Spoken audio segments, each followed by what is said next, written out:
Hello everyone, welcome to System of Rules. Today we are going to discuss Section 6 to Section 10 of the Indian Penal Code 8060.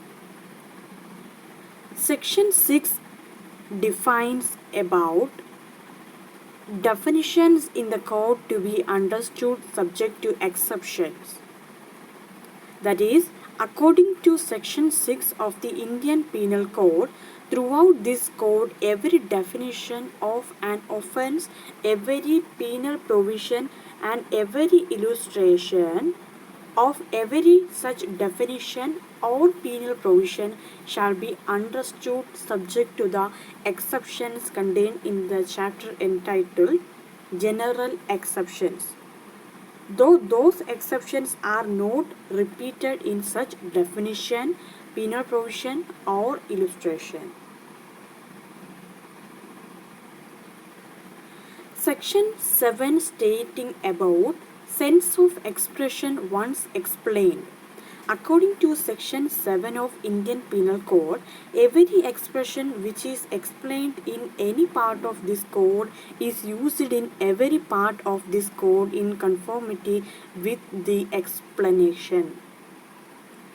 Moving on to Section 8, it's taking about gender.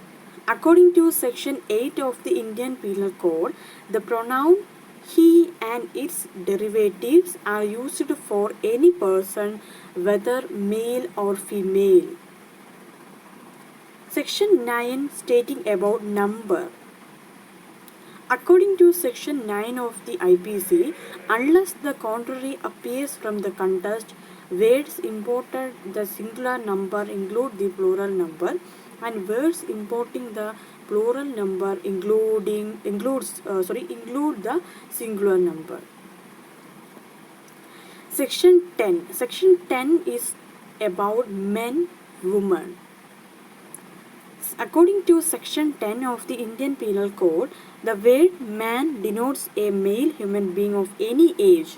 That is the important thing that we have to note, any age. The word woman denotes a female human being of any age. Thank you so much for watching. In our next class, we will discuss Section 11 to Section 15 of the Indian Penal Code.